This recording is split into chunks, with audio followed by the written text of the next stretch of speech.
Hello. Well, welcome one more time to Talk Shop, where we tell it like it is and let the chips fall where they may. And our motto here, as you know, truth crashed to earth shall rise again. And what I really love is our slogan here. Because I will always ask you, what time is it? And I say that answer all the time. It's nation time. It's nation time, oh. Folks, like joke. We have to build this nation. It's time I say we are going to unveil a whole strategy for people to understand that this is not a slogan. No country has been built on slogans. This is a movement. And I'm telling you, it's going to catch on with many Ghanaians in Ghana and many of my folks in diaspora. My folks in the US, in the UK, Canada, Germany, wherever you are, please, let's join this crusade somehow because we have to build this nation. You are, those of you who are in the US, I mean, are developed to the point that you can now stay home and you want pizza. And then you call the pizza, even you don't speak to a human being, no. You speak to automatic something. If you want pizza, press this number. Do you want pepperoni? Push 6. Do you want minced meat? Push 8. You call, and through pushings, you push everything and order your pizza. And then you put in your address. And in certain neighborhoods, they'll put your food in a car that is not manned by anybody, a robot with your address on it, and the robot will deliver the thing to your house. You see you see the picture I'm drawing? Me drawbo. Utufie, you're hungry. You want a pizza or some Chinese food. You call, you can order just by digitally putting numbers on the thing. And then a robot, a basic kwansu, maybe 3, 4, 5 miles away, and drive to your doorstep. Call you when they get to your doorstep. You will go there, and then you take your food from the robot and tap it, and then the robot goes back to the factory. That's where you're living now. I'm just drawing your attention to something that you can get easily so comfortable. Say, Charlie, why do you leave this and come to Ghana and everything is a hustle? But I'm telling you, folks, whatever you do, no matter the niceties and everything, home is home. And trust me, all I'm trying to do is to get us to build home. Because everything that I'm talking about, we can do it here. Look, let me tell you a short story before I begin today. A friend of mine is visiting, and she was in the UK for a long time. She had some massive pains in the wrist. The same day she had pains in the wrist that crept to the elbow. She has been trying to see a GP or a specialist in the UK for 4 months. On your appointment. She came to Ghana, and I said, oh, really? Oh, let's go to MDS. We called MDS, we scheduled a visit for there. The day we reached her, they scheduled a time to do her MRI. Same day. She's been hustling in the UK for 4 months just to make an appointment to see the doctor. She comes to Ghana within a matter of a few hours. We have her MRI done, and I say, I'll call some doctors that you can go and see. I don't want to mention the name of the doctors. One is working at the bank hospital. Also KSM Manomra. Within 48 hours, she had been able to see a doctor to diagnose the hand. And I'm not talking about small, thorough diagnosis. She couldn't do this in the UK for 4 months. So all I'm saying is that while Charlie, things are happening and you can order this and there are so many conveniences, trust me, in Ghana, there are things going on here too. A friend of mine said, Charlie, when it comes to Ghana, when it comes to medical diagnosis and analysis, Charlie, We are way up there. The problem is the doctors getting the equipment to do the kinds of stuff that they need to do. But even that, there are some new centers in Ghana that are just mind-boggling. No, all I'm saying is this. We have it here. Sadly, it is limited to just a few people, unfortunately. Because the kinds of money they will charge and things, not everybody can walk in there and do things there. So all I'm saying is, let's build this country so this will be open for everybody, and it is possible. Charlie Ewagano, the things that we have here, you'll be shocked. And of course, in the middle of all that is the hustle and the unnecessary things and all this wahala that is there too, that we'll talk about. But I started this thing this way because sometimes I feel very sorry for the youth of Ghana who are not seeing their way clear. Everybody wants to travel outside. And for those of you outside, please advise your cousins and your friends in Ghana. Tell them that it is not like it was before. Oh, by the time when I went to the US, the time that I went to the US, my goodness, got there and got my full scholarship to study. Those times things were applicable, things were different. Now, especially those of you in America, with this ICE program that Donald Trump has come up with, chasing you left, right, and center. Somebody showed me a picture of a church, I think it was in New Jersey. It was practically empty. Oh, I'm quite sorry. Why? Because they are afraid that the ICE, immigration, whatever, will show up there and deport them. So I'm just telling you, let Ghanaians also understand that, and share that easy, sir. For those of you who have your papers and everything is correct, you have it.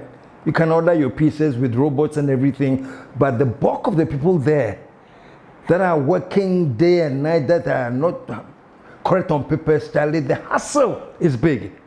But so what if you find your way and you can maneuver, you get something. But all I'm saying, folks, I have decided that it is better we build our country. Thank you. And it won't be easy. Who said any good thing is easy? It won't. No matter how well intentioned you are, there are going to be the naysayers who will pull you down, who will fight you, who will discourage you. But I'm saying, regardless, keep the focus. Because what do they say in Shi? They say, I don't know.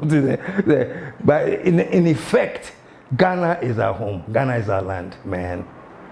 And whatever it takes to build Ghana, let's do it. It won't be easy, So that's why every time I come here and I tell JM, Mother John Mahama and Lady Nano Pukwajimai, if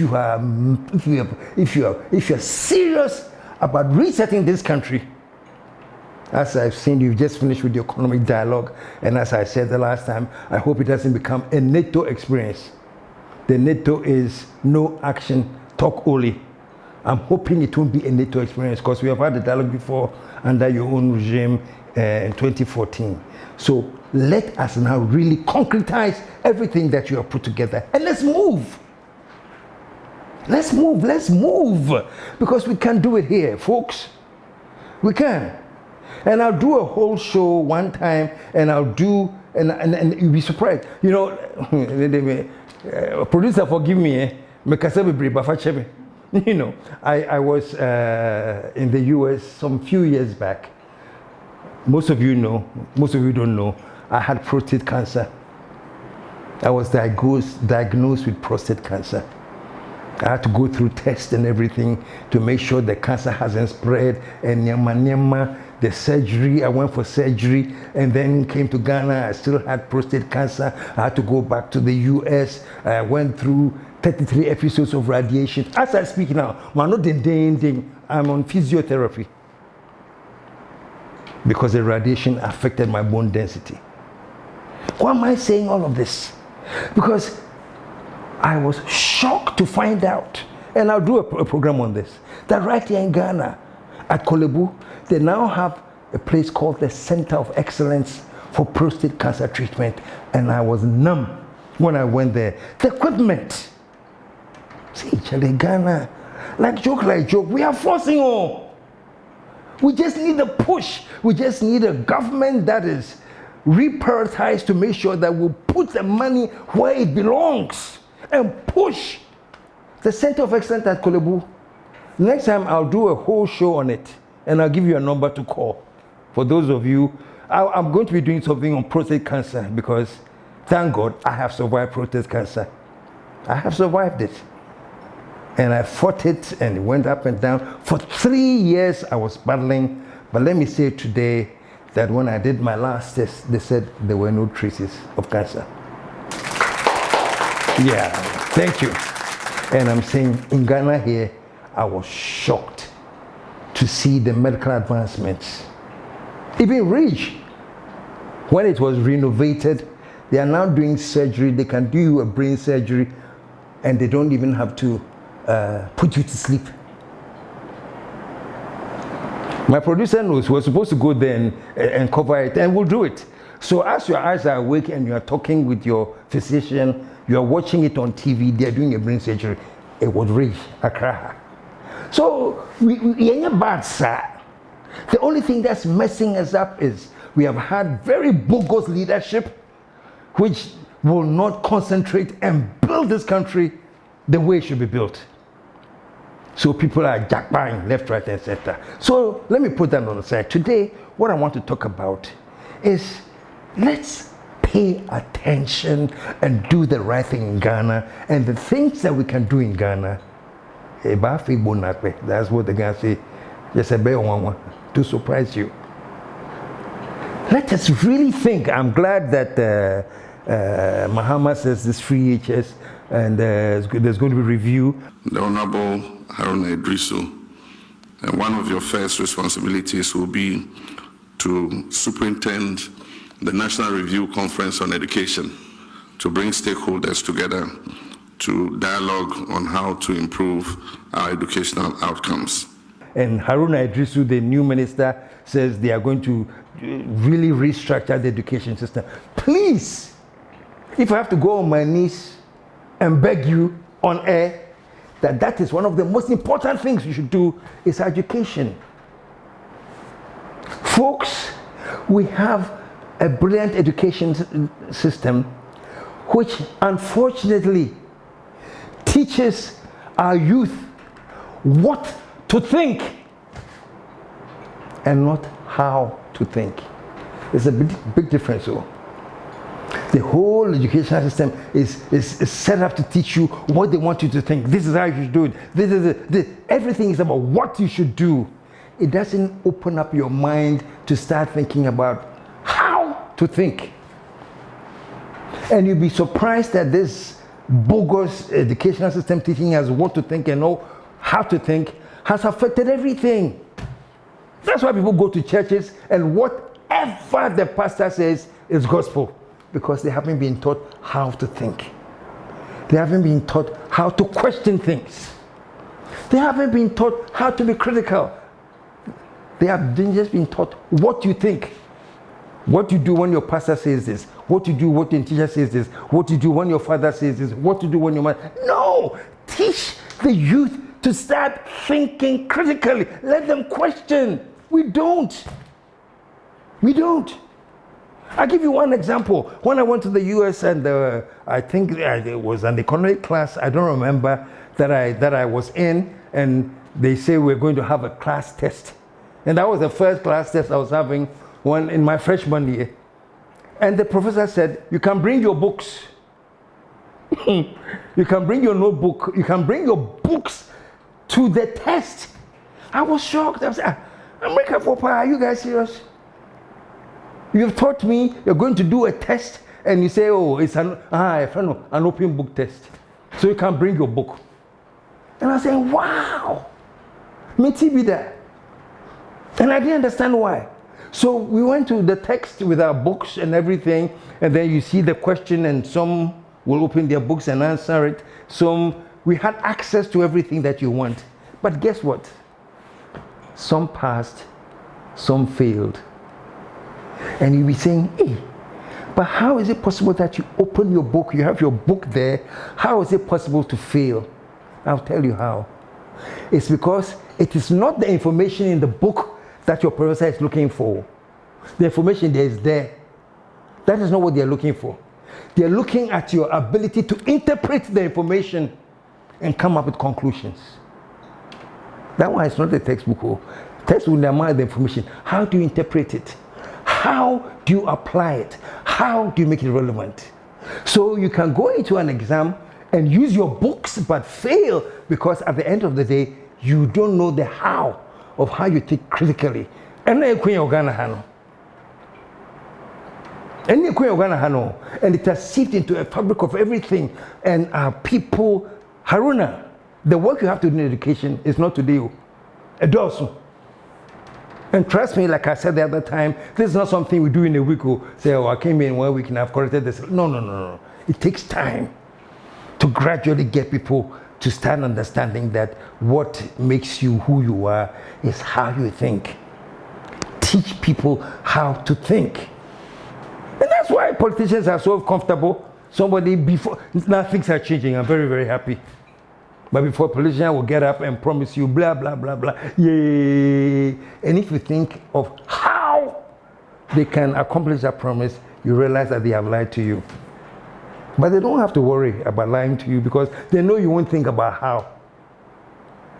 What you have been taught is that when the politician says that, cheer him on what to think, not how to think. Let's get back on education. So we have an educational system that needs dynamism in so. Teach people how to think. Teach people critical thinking, how to interpret things.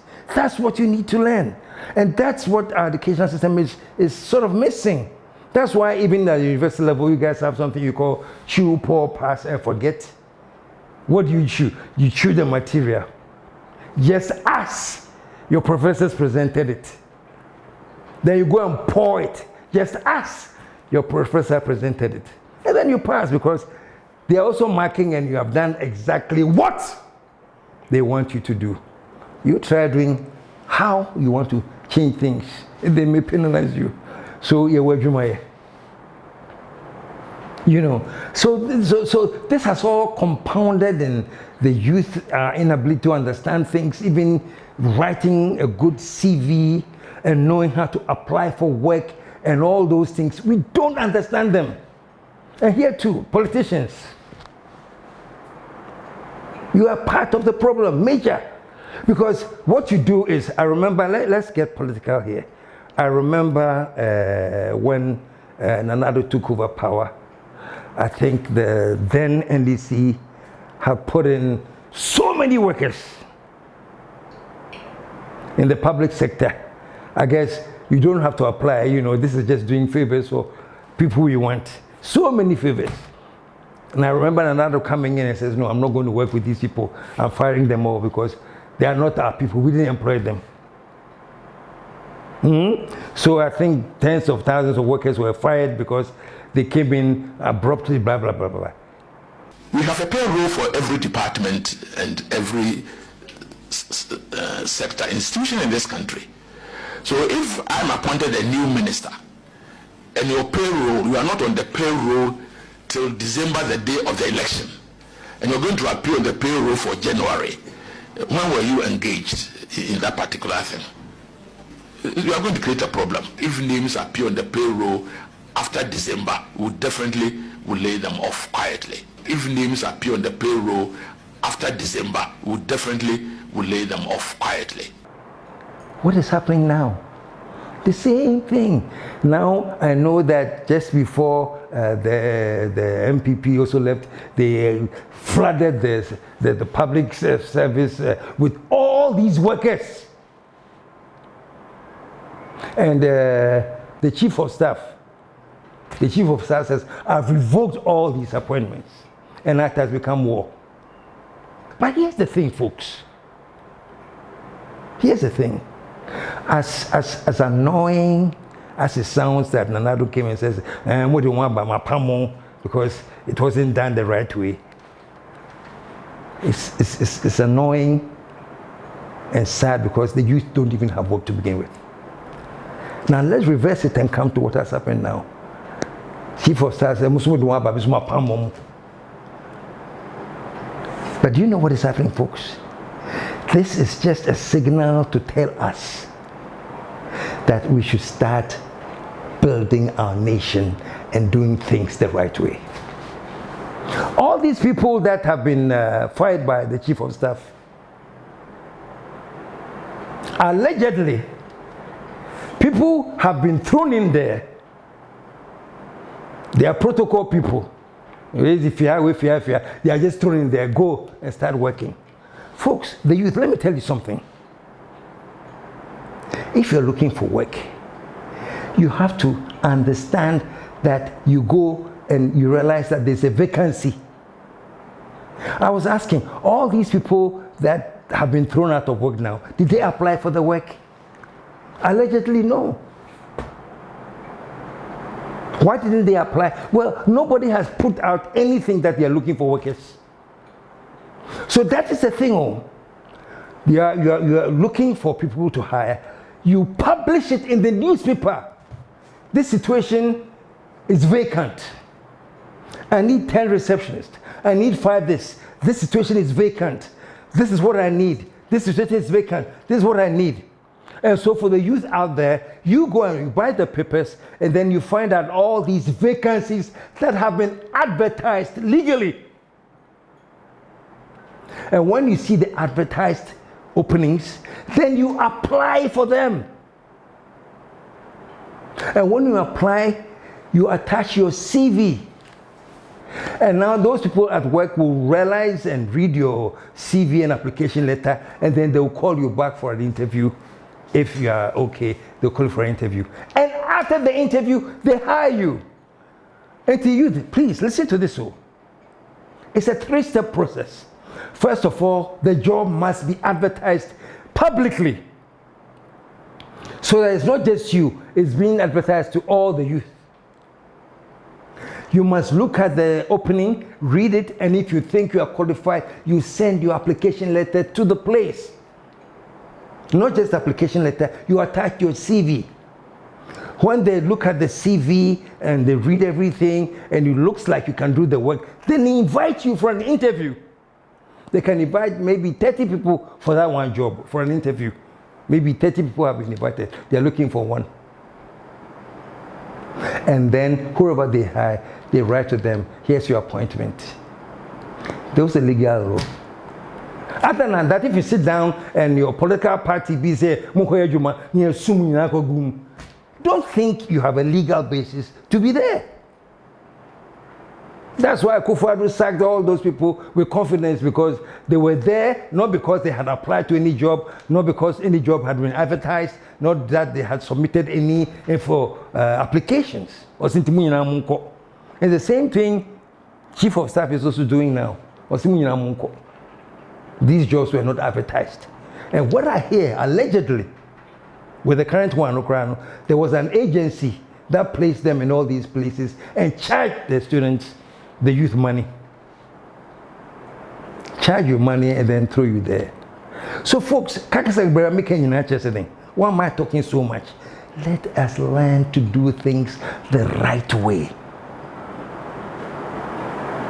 Let us think critically. You have a job opening. Post the job opening in the newspaper. Let people read it and apply. And when you interview and you hire them, you give them an appointment letter. So folks, all of those people who are claiming, oh, we'll sue. Me, I don't know. But even my non-legal brains tell me that if you're suing somebody because they have sacked you, the first thing I want to know is, how did you apply for the job? Was there a listing that there's a vacancy? Did you send in your CV and your application? Were you interviewed? And if it's no, then the question, then how come you are hired to do the job? And how come somebody cannot come in and say it's revoked? This is what are the things that are lacking in this country, folks. When I tell my people in the diaspora, I say, there are things that we can do to get this place correct. These are the things we need to do. You were Jumayo. So I'm just saying, don't be so comfortable in your UKs and your Canadas and your wherever, Germanys, and think that you are comfortable. Charlie, what is happening in your backyard, your home? There's work to be done. You see, folks, the youth that are looking for work, I understand. I said the other time that when youth unemployment hits a certain stage, it becomes a national security problem. Because if the people are not employed,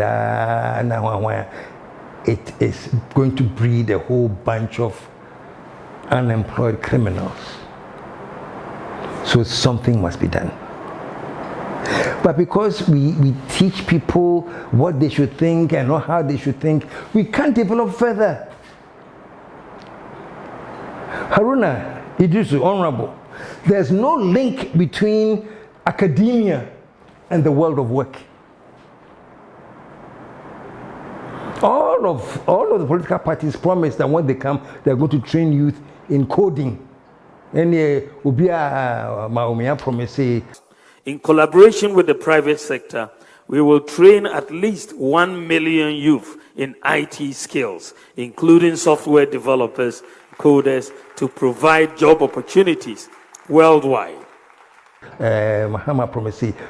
Our brothers and sisters and children who are interested in coding will have the opportunity to participate in our Coding for Employment program, which is targeted to train 1 million coders with in-demand digital skills for the growing business process outsourcing and knowledge process outsourcing ecosystems. We're going to train the youth in coding. What aspect of coding? Haruna, this is where your ministry comes in and develops a position called job developer. And the real role of the job developer is that they are the liaison between academia and the world of work. So they are going to tell them, Charlie, you are training people to do coding, or you are training people to do this. The industry out there, this is what they are looking for. So train them so that their education and experience is relevant to what the education, the job market is looking for. That's why many youth are all depressed and upset, because they don't even know what the job market wants. Do you know how many times I'll get somebody tell me, oh, KSM, I want a job. What do you want to do? Oh, BBI mayor. Where BBI say? They are desperate for jobs. But if you have a schooling system that teaches you how to think, you know, and you research that whatever it is you are studying, how is that applicable in the world of work? What do you apply for? How do you even put an application letter together? When you're in school, just go there and the amount, chew, pour, pass, and forget anything you are ready to take on the world. You think that we're going to continue living in a country where the political system is that if it's the MPP in power, just flood the place with the MPP supporters. If it's the NDC in power, flood the place with the NDC supporters. No, it is coming to an end, and very, very, very soon. Because we are rebuilding this country. And we are rebuilding it with a thought process in mind. Not basa, basa, basa, basa. You know what I'm saying? So folks in the diaspora, some of you understand what I'm saying, because I know you guys. You go for interviews, and you know that even going for an interview, how you structure your CV itself, you have to sit down and think about that. But when you're in a system where everything is taught to you and blah, blah, blah, blah, that's when you go, you see somebody who says, my background is in catering, now I'll apply for an accounting position. I can do it, I can learn. And it's the fault of our educational system. I'm not blaming the educationists, but I'm not blaming you, but you are part of the stakeholders that should sit down and remold our educational system. Because what we have in place right now, yes, there are some good parts and but there's a lot that needs to be done. You know, those who are studying things like medicine and things, it's a specialty thing, dentistry things, and you know what you are studying. Well, so it doesn't really, they don't fall into the trap that many fall into. But even there, they have distinctions and different aspects of medicine that you should understand. And when you don't apply your critical thinking, folks, so today I am saying this, that we have no choice but to build this nation. And I'm saying this, that if our intention is that we are going to reset Ghana and think the right way, then all of us should throw in our hands and help build the Ghana we all want. Otherwise, every year you'll be thinking of Ghanaians. I'm talking to you.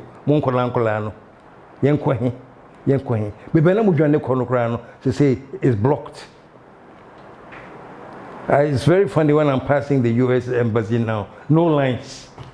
Hey, US embassy penny. You know, everybody's actually take your time.